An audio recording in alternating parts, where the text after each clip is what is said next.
제가 예수 믿기 전에 어렸을 때 종종, 또 특별히 장례식장에 가면 믿지 않는 사람들의 장례식이었기 때문에 종종 이런 얘기를 많이 들었어요.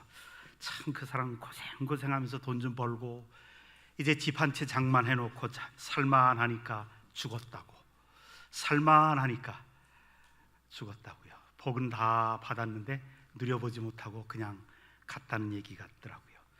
우리 속되게 흔히 그런 말 하잖아요. 돈 버는 사람 따로 있고 또 쓰는 사람 따로 있고. 근데 우리 영적인 생활에서도, 크리스찬 생활 속에서도 그런 것 같아요. 받는 복이 있고 또 누리는 복이 있어요. 받는 복 다 받아놓고 누리지 못하고 그냥 광야 같은 삶을 살다가 턱걸이해서 천국 들어가는 그런 크리스찬들이 있더라고요. 또 어떤 분들은 받은 복 잘 누리면서 천국에 들어가는 사람도 있고, 하여튼 그래요. 복은 받았는데 누리지 못하고 죽은 사람들, 애굽에서 나온 이스라엘 1세대가 바로 그런 사람들이었습니다. 430년 동안 노예로 태어나서 노예 생활하다가 자기 자녀들도 노예로 태어나고 자자손손이 노예였는데 하나님이 능력으로 역사하셔서 노예 생활에서 해방됐습니다. 얼마나 기뻤겠습니까? 또 하나님이 젖과 꿀이 흐르는 가나안 땅을 약속으로, 축복으로 주셨습니다. 모세 인도하에서 홍해를 건너서 광야길로 나온 이스라엘. 그러나 광야는 만만치 않은 곳이었습니다. 불뱀이 있고 전갈이 있고 물리면 죽는 고통이 있었습니다. 밤에는 너무 추워서 바위가 막 쩍쩍 갈라지고 터지는 소리가 여기저기에서 들리는 아주 추운 곳이었습니다. 낮에는 장렬하는 태양빛에 산천이 다 불타는 것 같았습니다. 목마르고 배고프고 고통스럽고 고달프고 이 40년의 광야 생활하는 동안에 그들은 결국 하나님을 떠나게 됩니다. 원망하고 불평하는 것이 하나님을 떠나는 그런 모습입니다. 그리고 하나님을 떠나고 하나님을 버렸습니다. 그 결과 하나님은 애굽에서 나온 1세대들, 하나님의 백성들이었지만 1세대들을 다 광야에서 멸했습니다. 약속의 땅을 축복으로 받았지만 그 약속의 땅을 누리지도 못하고 그냥 그 다음 세대들이, 그리고 여호수아와 갈렙만 젖과 꿀이 흐르는 가나안 땅에 들어간 것이죠. 복을 받았지만 누리지 못한 그 모습을 우리에게 보여줍니다. 이런 비극은 없습니다. 오늘날 예수 믿는 사람들도 이스라엘 백성처럼 젖과 꿀이 흐르는 땅을, 가나안을 허락받았습니다. 하나님이 예수 믿는 우리에게 엄청난 복을 주셨죠. 우리가 받은 그 복, 감히 상상도 못하고 실감도 되지 않을 정도로 엄청난 복입니다. 한번 생각을 해보세요. 아직까지도 내가 나를 생각하면 막 죄도 짓고 더럽고 추한데 이걸 다 다른 사람 다 천하가 알고 있는데 예수님은, 예수 십자가를 믿었다는 그것 때문에 하나님은 나의 과거와 현재 짓고 있는 죄와 내 미래에 지을 죄까지, 죽을 때까지 지을 모든 죄까지 이미 다 용서해 버려 놓으시고 나를 그냥 아들로 삼으셨습니다. 그리고 나를 보실 때 내가 태어나서 죄를 한 번도 지어본 적이 없는 완전한 의인으로 너는 의롭다라고 선포하시고 의롭다고 인정해 주셨습니다. 여러분들 이게 느껴집니까? 이게 실감이 납니까? 그러면서 우리를 하나님의 영광에 참여케 하시고 에베소 1장에 보면 우리를 하늘에 하나님 우편에 앉게 하셨느니라 그랬어요. 우리는 이미 주소지가, 우리 집이 거기 있어요. 하늘에 앉아 있어요. 주님과 함께. 우리 속에, 이렇게 더러운 우리 속에 성령을 주시고 너는 내 아들이다 선언하시고, 이런 일이 있을 수 있을까요? 세상에 공짜가 어디 있어요? 그러니까 우리가 실감이 나지 않는 거예요. 우리에게 주신 이 엄청난 축복, 당황이 되잖아요. 어떻게 이런 큰 축복이, 이런 은혜가, 이런 은혜를 내가 받을 수 있습니까? 나는 그런 자격이 없는데요. 우리는 자꾸 자격을 따져요. 그래도 그런 은혜는 적어도 죄도 거의 안 짓고 기도 생활도 많이 하고 적어도 어느 정도 수준은 돼야 그런 은혜를 받지요. 교회 봉사도 많이 하고 그런 사람에게 주신다면 제가 이해돼도 나 같은 사람에게 주님은 그렇게 말씀하십니다. 너 자꾸 자격 얘기하지 마라. 내 아들 예수가 십자가에서 다 이루어놨다. 내 아들 예수가 죽기 전에 다 이루었다고 말하지 않았느냐? 그래서 다 이룬 그것을 내가 너에게 공짜로 값없이, 너무도 고귀하기 때문에 값으로 계산을 할 수가 없는, 너무도 귀하기 때문에 너에게 그냥 선물로 주는 것이다. 그래서 은혜입니다. 근데 이상하게요, 이 엄청난 복을 느낄 수 없고 실감이 안 되지만 실제로 십자가에서 하나님이 우리에게 주신 그 은혜와 축복을 그냥 믿고 받아들이면 신비하게도 운명이 달라져요. 성품이 달라져요. 성격이 달라지고 저주에서 해방되고 신분이 달라지고 위치가 달라집니다. 지위가 달라져요. 놀라운 하나님의 권능이, 하나님의 능력을 생활 속에서 느끼게 되더라고요. 우리의 신분이 완전히 달라진 것을 생활 곳곳에서 우리는 체험할 수가 있습니다. 베드로전서 2장 9절에 주님이 그렇게 말씀하시잖아요. 하나님께서 우리를 택하신 족속으로 만들어주시고 왕으로, 또 제사장으로 만들어주시고 거룩한 나라로 만들어주시고 하나님의 가슴에 품는 하나님의 백성으로, 소유된 백성으로 만들어주시고, 하나님, 내가 도대체 누구이기에 이런 존귀한 신분으로 만들어주십니까? 이거 꿈 같은 말입니다. 도저히 나에게는 해당되지 않는 말 같아요. 그렇잖아요. 내가 나를 봐도 날마다 죄를 짓는데, 내 입에서 죄가 떠나지 않는데, 그런데 신비하게 내가 너를 구원했다, 넌 내 아들이다, 내가 너를 용서했다 믿으니까 하나님의 은혜와 축복이 내 삶 속에 임하더라고요. 그래서 그 말씀이 내가 느껴지건 느껴지지 않건, 실감이 나건 그렇지 않건 간에 그 말씀, 주님이 말씀하신 것을 믿고 받아들이면 미래가 달라지고 운명이 달라지고 새로운 신분이 달라지는 거예요. 여러분들 보세요.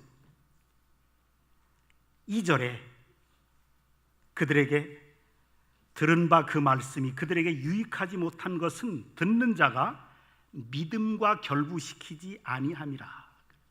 6절에 복음 전함을 먼저 받은 자들은 순종하지 아니함으로 말미암아 들어가지 못하였으므로. 실감나지 않는다고 어떻게 그런 엄청난 복이 나 같은 사람에게 임한가? 믿지 않은 사람들에게는 들어가지 못했다고 그래요. 예수 믿음으로 내 운명이 달라지고 새로운 신분이 달라지고 여기에 엄청난 특권이 이 속에 포함되어 있는데, 많은 사람들이 느껴지지 않는다는 것 때문에, 실감이 안 난다는 것 때문에 복을 주셨는데도 누리지 못하고 살아가는 사람들이 너무도 많이 있다는 거예요. 여러분들, 이런 거예요. 우리는 이미 예수 믿는 거 이거 하나 보시고 신분과 위치가 완전히 왕의 아들로 바뀐 거예요. 왕 중의 왕이신 하나님, 우주의 왕이신 하나님의 자녀로 바뀐 거예요. 이 위치, 이 신분에 엄청난 많은 특권과 권세와 축복과 은혜가 저절로 따라온 거예요.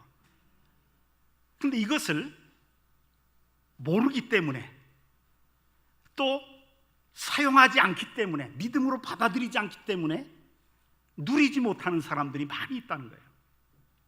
언젠가 한번 제가 그런 이야기를 한 적이 있습니다. 어느 딸이 자기 미국에서 사는데, 이민 가서 사는데 자기 엄마 생각하니까 참 마음이 아파요. 평생 자녀들을 위해서 수고하고 했었는데 미국 구경이라도 한번 시켜드려야 되겠다. 그래서 엄마를 초청했습니다. 이 엄마는 미국 가는 비행기를 탔습니다. 처음 해외여행하고 비행기를 처음 타기 때문에 얼떨결했지만 그래도 딸을 만나겠다는 심정으로 비행기를 탔어요. 비행기를 타니까 열몇 시간 가는 동안에 뭐 밥도 나오고 불고기도 나오고 비빔밥도 나오고 맛있는 게 그렇게 많이 나와요. 라면도 나오고. 근데 이 엄마는 하나도 못 먹었어요. 돈이 아까워서. 내가 돈 조금 있는 거 우리 딸한테 뭐라도 사줘야 되는데, 저거 나오는 저 사람들은 좌우 앞뒤 옆에 있는 사람들 다 돈이 많아서 다 잘 사 먹는데 나는 도저히 못 사 먹겠어요. 그래서 돈 아끼느라고 안 사 먹고 꼭 참으면서 배고픈데도 그냥 인내하면서 열몇 시간을 날아갔습니다. 미국에 거의 다 왔을 때 옆에 앉았던 분이 이상해서, 아주머니 몸이 안 좋으세요? 왜 식사도 하나도 안 하시고 이렇게 맛있는 게 많이 나오고 그러는데 왜 그러세요? 제가 우리 딸 집에 가는데 돈이 좀 별로 없어서요. 그래서 못 사 먹었습니다. 아주머니, 여기서 나오는 모든 거는 다 공짜인데요. 티켓에 다 들어있어요. 돈 내고 먹는 게 아니에요. 그냥 드시면 돼요. 이건 다 거저 주시는 거예요. 그랬다고 그래요. 우리 그리스도인들 가운데 하나님이 예수 믿고 십자가에서 이루어 놓으신 다 이루어 놓으신 그 속에 하늘에 속한 신령한 복이, 또 이 땅에 많은 좋은 것들이 권세와 특권으로 다 담겨져 있거든요. 그래서 마가복음 16장에 보면 믿는 자에게 따르는 표적이 이르러니 병든 자에게 손을 얹은 낫고 귀신을 쫓아내고, 그 눈에 보이는 표적 말고 내 말이 너희 안에 거하고 네가 내 안에 거하면 무엇이든지 원하는 대로 구하라 다 이루리라. 많은 권세와 특권과 축복을 주셨는데 이걸 누리면서 살아가는 사람이 있는 반면에 누리지 못하고, 그리고 근근히 광야 같은 삶을 살아가는 사람들이 있다는 거예요.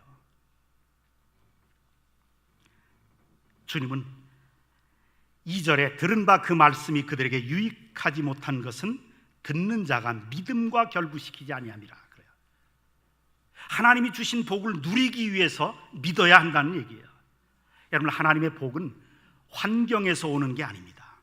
믿음으로 오는 것입니다. 주님이 항상 말씀을 하시잖아요. 네 믿음대로 될지어다. 내 믿음이 너를 구원하였느니라. 바다에 빠지는 베드로를 보고 어리석은 자여 왜 네가 의심하였느냐, 믿음이 적은 자여 왜 네가 의심하였느냐. 그래요. 믿음대로 하나님께서 역사하시고 누리게 하십니다. 그 믿음만큼. 여러분들, 그런데 우리는 항상 우리 주위에 벌어지는 환경을 바라보고 파도를 바라보고 느낌만 바라보다가 믿음을 포기하는, 잃어버리는 경우들이 너무도 많이 있어요. 느낌을 바라본다는 건 뭐냐면, 느낌과 체험을 의지한다는 것은 그게 뭐냐면, 하나님 말씀을 들어요. 하나님 말씀을 읽을 때 감동이 오는 것을 기다리는 거예요. 나쁜 게 아니에요. 감동이 오는 건 좋은 거지만 감동이 올 때까지 실행을 안 해요. 깨달음이 올 때까지, 깨달음이 와야 그제서야 그 말씀 순종해요. 가슴에 깊이 다가와야, 내가 이해가 돼야 그제서야 하나님이 나에게 주시는 말씀으로 받아들여요. 이게 느낌에 의지하는 신앙이에요. 여러분들, 믿음이라는 것은 하나님의 말씀을 읽을 때, 들을 때 나에게 감동으로 오건 안 오건, 깨달아지건 안 지건, 은혜가 되건 말건, 그건 상관없이 하나님이 나에게 주시는 말씀입니다. 주일 성수하십시오. 뭐 느낌이 옵니까? 감동이 옵니까? 11조 하십시오. 그러면 굉장한 감동이 옵니까? 반발만 오지? 그러잖아요. 그렇다고 그게 나에게 주지 않는 말씀입니까? 아니거든요. 모든 하나님의 말씀은 나에게 교훈과 책망과 바르게 함과 의로 교육하기에 유익하기에 나에게 주시는 말씀이에요. 근데 우리는 큐티한답시고, 우리는 그냥 성경 읽으면서 나에게 감동으로 와야, 깨달음으로 와야, 가슴에 깊이 임팩트하게 와야 하나님이 나에게 주셨구나 라고 그때부터 순종하려고 그래요. 이게 참 좋은 거지만 한 걸음 더 나가야 됩니다. 그것이 감동으로 오건 말건 하나님의 말씀이기 때문에 나에게 주신 하나님의 말씀으로 받아들여서, 음성으로 받아들여서 그냥 믿고 순종해버리는 것, 이것이 올바른 믿음입니다. 이런 믿음, 예수 믿고 구원받았습니다, 이 말씀에 무슨 감동이 옵니까? 아니요. 저는 사형리를 가지고 전도를 하다가 어떤 분 사형리 다 듣고 예수 그리스도 영접하십시오, 그래서 영접했어요. 근데 어떤 분은 예수 영접하고 난 다음에 너무 감격스러워서 막 눈물 쭉 흘리면서 하나님이 나를 사랑하셨군요, 나를 찾아오셨군요, 막 감격을 하더라고요. 근데 어떤 사람들은 많은 경우에 아무 감격도 없어요, 감동도 없어요. 그냥 예수 영접했어요. 그런데 구원이 와요, 안 와요? 구원 오는 거예요. 받는 거예요. 감동이 와야 그게 하나님의 말씀이 이루어지는 게 아니에요. 감동이 오건 안 오건, 느낌이 오건 안 오건. 그래서 구원은 믿음으로 받는 것이고, 은혜는 믿음으로 받는 것이고, 복은 믿음으로 받는 것입니다. 느낌이나 환경으로 받는 게 아니에요. 또 복을 누리는 것도 믿음으로 누리게 되는 겁니다. 믿음이 없이는 기쁘시게 못합니다. 하나님께 나아가는 자는 반드시 그가 계신 것과 그가 또한 자기를 찾는 자들에게 상 주시는 이심을 믿어야 할지니라. 깨달음이 안 와도 말씀을 믿고 받아들이면 기적이 그냥 임하는 겁니다. 나에게 깊은 감동이 안 와도 그냥 말씀대로 나에게 주신 말씀이라고 받아들이고 순종해 버리면 거기에 기적이 임하고 축복이 임하고 은혜가 임하게 되는 겁니다. 아무 증거 없고 아무 소리 안 들리고 느껴지는 거 없고 깨달아지는 것 없어도 주님이 말씀하시면 나에게 주시는 말씀이라고 받아들이는 것이 믿음입니다. 근데 이 믿음으로 복을 누리는데 그 첫 걸음이 뭐냐? 주님이 항상 강조하시는 게, 성경이 눈이 강조하는 게 죄를 회개하는 겁니다. 올바른 믿음의 시작은 죄를 회개하는 데서 시작합니다. 죄를 가지고 복을 누린다, 이거는 불가능합니다. 근데 참 신비한 거는요, 우리가 하나님과 가까워지면 가까워질수록 우리 죄성이 드러나요.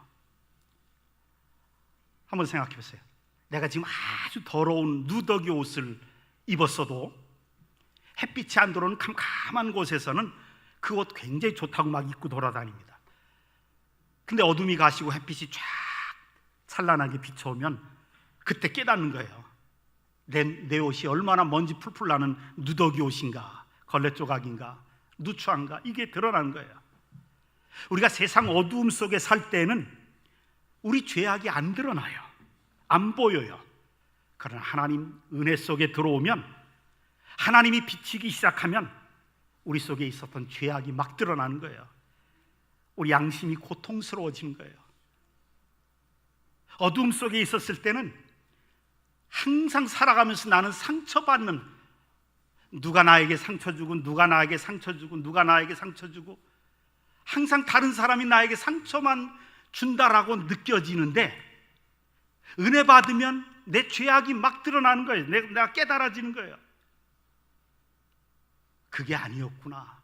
내가 누구에게도 상처 줬고, 내 말이 비수가 돼서 누구에게도 상처 줬고, 이게 드러나는 거예요. 은혜 못 받았을 때는 내가 굉장히 깨끗한 줄로 알았는데, 은혜 받고 나니까, 하나님이 가까워지니까 이게 막 드러나는 거예요. 제가 부끄럽지만 초등학교 1학년 때, 그때는 막 짝하고 싸우기도 하고 그러잖아요. 제 짝이 여학생이었어요. 근데 책상에다 줄을 딱 꺼놓고, 너 넘어오면 가만 안 있어. 근데 얘가 자꾸 넘어와요. 그래서 너 넘어오면 정말 가만히 안 있어. 근데 자꾸 손이 막 와요. 그래서 한 번은 손이 건너오는 거를 연필로 그냥 콱 찍었어요. 장난으로 했어요. 근데 피가 나더라고요. 막 울더라고요. 장난으로 끝났어요. 20여 년이 흘렀어요.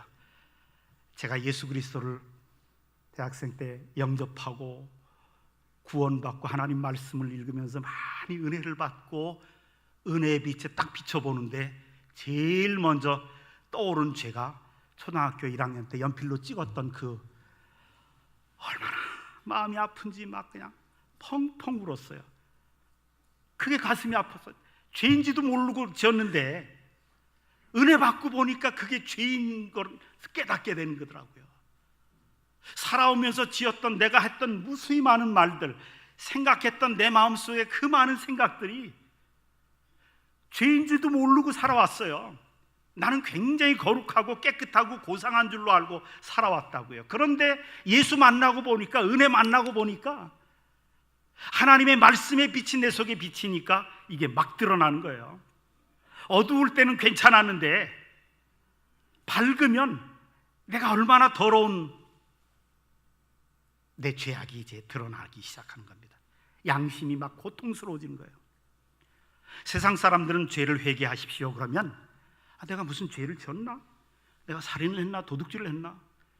뭐 거짓말은 조금 했어도 항상 죄를 말할 때는 꼭 자기보다 못한 사람과 비교해요. 항상 누구보다 낫고 뇌물 받아먹는 놈들보다 내가 낫고 깨끗한 줄로 알아요. 다. 내가 무슨 죄 졌나? 또 교회 나왔어도 그래요. 교회 나왔어도 아직 은혜 받지 못한 사람들은 내가 교회를 이렇게 오랫동안 다녔는데 어느 정도 깨끗하잖아요. 뭐 내가 특별한 죄 짓나? 뭐 성경에서 말하는 뭐 특별한 그런 죄들을 짓나? 안 짓잖아요. 그러니까 죄인이라는 것을 느끼지를 잘 못해요. 그런데 은혜 받으면, 하나님의 은혜의 빛이 비추면 그 다음부터 막 애통하기 시작합니다. 내 스스로가 막 죄덩어리 같아요. 생각한 것도 죄고, 내가 말한 것이 얼마나 더럽고, 내 속에 생각들이, 마음에 품었던 것들이 얼마나 추한지 막 죄가 드러납니다. 여러분, 하나님이 곁에 오시면 죄가 드러납니다. 은혜 받으면 받을수록 내가 얼마나 세속적인가, 죄인인가 하는 것을 깨닫게 돼요. 회개하는 겁니다. 어린아이들 보세요. 벌거벗고 다녀도 부끄러운 걸 모릅니다. 그런데 나이가 좀 들면, 철이 좀 들면 부끄러운 것을 알게 됩니다. 신앙이 어릴 때는 교회 다녀도 철없이 죄인인 것을 깨닫지 못해요. 나는 그래도 깨끗하게 산다라고 스스로 생각해요. 그러나 신앙의 철이 들면, 은혜 받으면 점점 내가 이렇게 죄덩어리였구나, 부끄러움이 너무 많은 것을 깨닫게 됩니다. 그것은 신앙이 깊어졌다는 얘기입니다. 하나님, 나는 죄밖에 없습니다 라고 통회하고 자복하는 사람은 신앙이 없는 사람이 아니라 그만큼 신앙이 깊은 사람입니다. 그러니까 신앙이 깊을수록, 주님 더 사랑할수록 자신이 죄인인 것을 너무 느껴요. 근데 믿음이 그냥 엉터리일수록 자기는 깨끗하다라고 그렇게 생각하면서 교회 생활을 하게 되는 겁니다.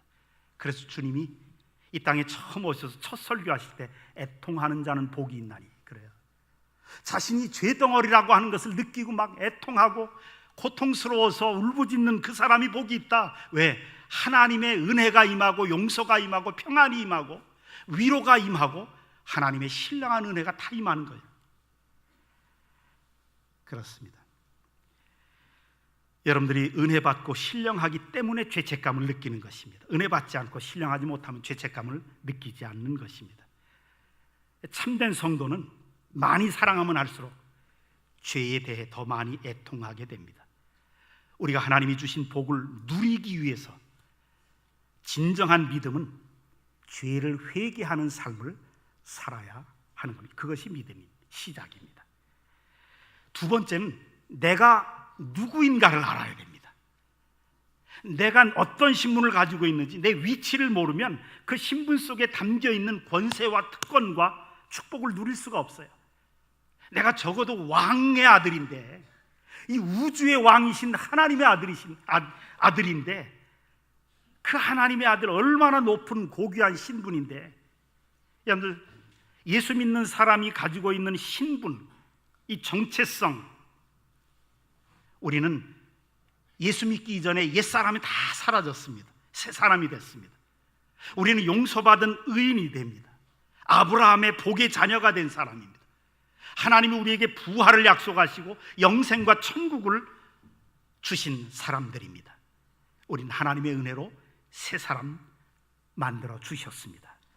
그래서 새 사람다운 우리가 우리 스스로를 보는 눈이 달라져야 됩니다. 내가 얼마나 귀한 신분이라는 것을 알아야 됩니다.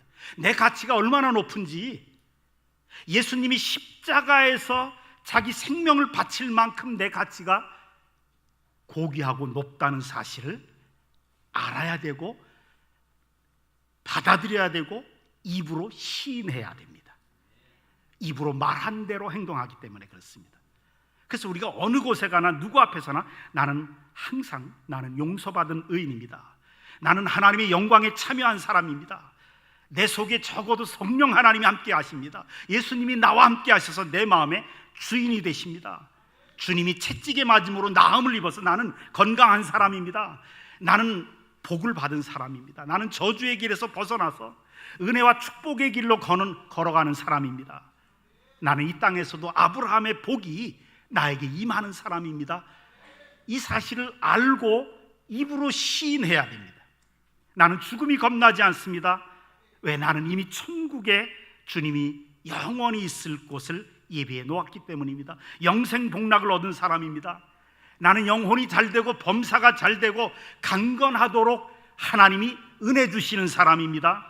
나는 쓸모없는 쓰레기 같은 사람 아닙니다. 나는 택한 족속이요, 마귀와 세상을 이기는 왕 같은 사람이요, 하나님을 섬기는 제사장이요, 하나님이 다스리는 거룩한 나라요, 하나님이 소유한 백성입니다. 하나님이 이미 말씀으로 주신 그 어마어마한 복을 내가 그냥 실감이 나건 나지 않건 받아들이고 믿고 입으로 시인하면서 살아가야 그것이 복이 내 것이 되고 내가 누릴 수가 있고, 입으로 시인하는 동안에 실제적으로 내 마음속으로 기쁨으로 삶 속에 기적으로 하나님이 역사하셔서 나타내 주시는 겁니다. 그리고 마지막으로 하나님의 복을 누리며 살기 위한 그 믿음은 뭐로 표현되냐면 새로운 사람, 새 사람답게 새 말을 해야 되고 새 노래를 불러야 합니다. 미국에서 살면 미국 말을 해야 살기 편합니다. 일본에서 살면 일본 말을 해야 됩니다. 우리나라에서 살면 우리나라 말을 사용해야 됩니다. 그래야 삶이 편하고 좋습니다. 우리는 어느 나라 사람입니까? 골로새서 1장 13절에 보면 하나님이 우리를 흑암의 권세에서 건져내사 그 아들의 나라로 옮긴 사람입니다. 우리는 흑암의 권세에서 그 하나님의 아들의 나라로 옮긴 사람들, 그러니 아들의 나라의 말을 할 수가 있어야 됩니다. 하늘의 말을 할 수 있어야 됩니다. 하늘나라의 말을.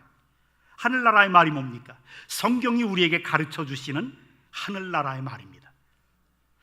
옛날 흑암의 권세에 있었을 때 부정적이고 파괴적인 말, 불평하고 불만하고 남 비난하고 험담하는 말을 이제는 더 이상 사용해서는 안 됩니다. 그건 흑암의 권세에 있었을 때 그 나라에 사는 사람들이 하는 말입니다.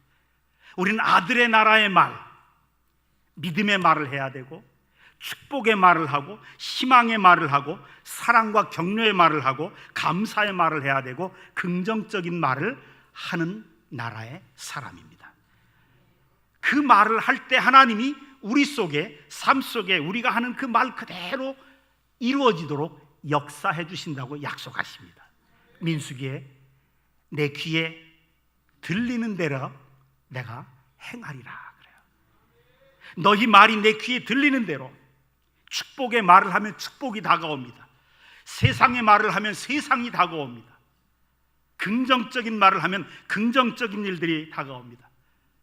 그러나 사랑의 아들의 나라에 있으면서도 계속해서 세상적인 말을 하면, 파괴적인 말을 하면 파괴적인 일들이 다가오게 되어 있습니다. 마크 빅터 한센이라는 사람과 잭 캔필드라고 하는 두 사람이 아주 신실한 크리스찬입니다.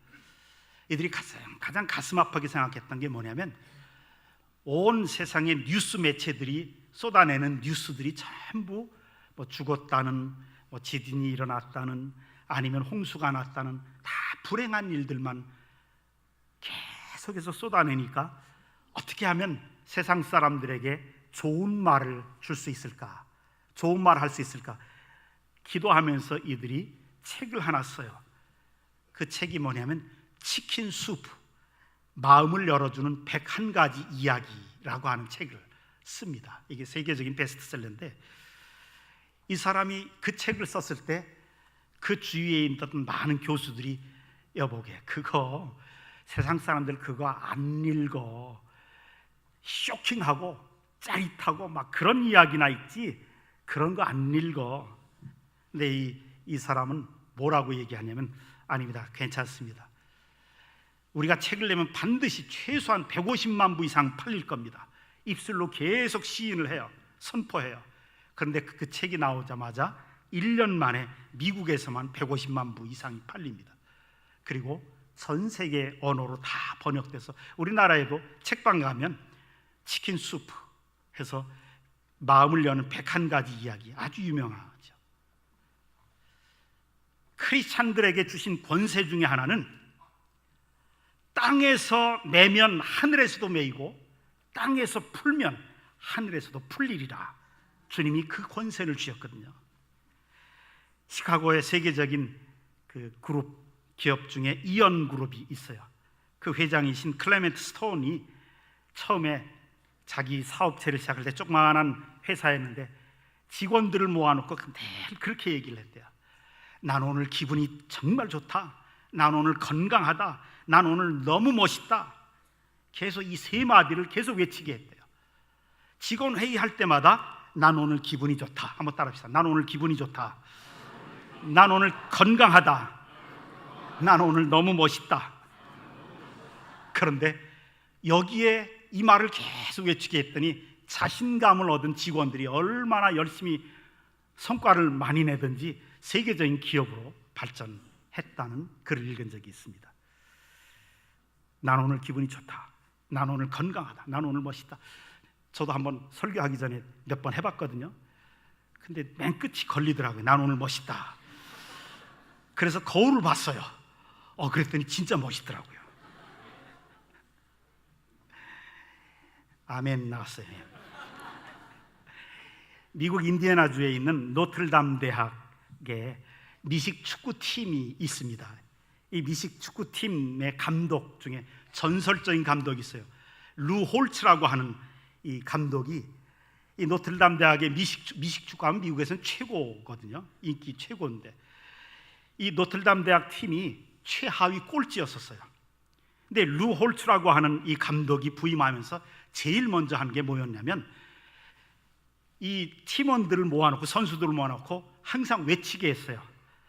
너는 챔피언, 나는 챔피언, 우리는 챔피언, You 챔피언, I 챔피언, We are 챔피언. 이걸 계속 외치게 했어요. 2년 만에 미국 최고의 미식축구 팀이 됐어요. 그래서 미식축구 있으면 이 노틀담 대학 팀이 나오면 전 국민들이 인디애나주에 있는 그 많은 시민들이 다 모든 게 올스톱되고 저기 돼요. 제가 휴가 때 한번 가봤어요. 이 미식축구 팀이 연습하는 광경을 가봤어요. 그 운동장에 그 노틀담 대학에 이 루 홀츠라고 하는 감독의 동상이 서 있더라고요. 그리고 연습할 때도 You 챔피언, I 챔피언, We are 챔피언 계속 외치더라고요. 경기하는 중에서도 그래요. 그런데 항상 탑이에요. 정말 놀랐어요. 우리 말의 위력, 하나님이 우리에게 주신 권세 중에서 우리가 실천하면 가장 쉽게 하나님의 권능을 느낄 수 있는 것, 말의 권세입니다. 땅에서 매면 하늘에서도 매이고 땅에서 풀면 하늘에서도 풀리는 놀라운 권세를 우리에게 주셨습니다. 세상 말을 하면 세상이 우리에게 오고 하늘나라 말을 하면 하늘나라가 오고 믿음의 말, 긍정의 말, 희망과 격려의 말 하면 우리에게 축복이 다가오는 것이 법칙입니다. 하나님이 만드신 법칙입니다. 여러분, 우리가 믿음의 말을 하십시다. 이제 우리나라에 희망이 있다고 말해야 됩니다. 다음 세대에 자꾸 비판하고 지적하는 것을 물려주는 게 아니라 한국 교회를 자꾸 비난하고 한국 교회가 빛과 소금의 역할을 감당 못한다, 저는 이 말을 들을 때마다 열받아요. 왜? 제 주위에 있는 많은 목사님들, 장로님들이 얼마나 의롭게 살고 얼마나 거룩하게 사는 분들이 얼마나 많은데, 그 단지 몇 명의 잘못된 분들의 그것이 언론에 부각되면서 왜 우리 스스로가 한국교회 희망이 없는 것처럼 얘기하고 다 망한 것처럼 얘기하고 우리나라는 다 망한 것처럼 얘기를 열받아요. 우리 크리스찬들의 말이 달라져야 됩니다. 의로운 자의 말로 인하여 성읍이 진흥한다고 그랬어요. 우리의 축복으로 인해서 우리나라에 희망이 있습니다. 우리나라는 잘 될 겁니다.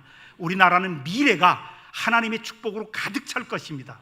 우리 가정도 그렇고 우리 자녀들의 앞길도 환하게 열릴 것입니다. 아무리 경제적인 불황이 와도 하나님께서 우리나라를 축복하셔서 우리나라는 가난한 나라를 돕고 선교하는 나라가 되게 될 것입니다.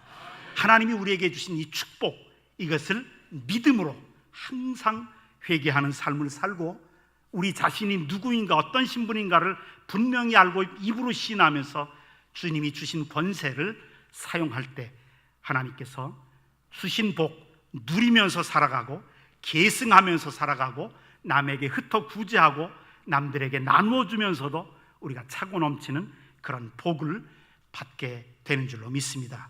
하나님이 우리에게 이런 권세, 이런 복 다 누리시기를 주님의 이름으로 축원합니다.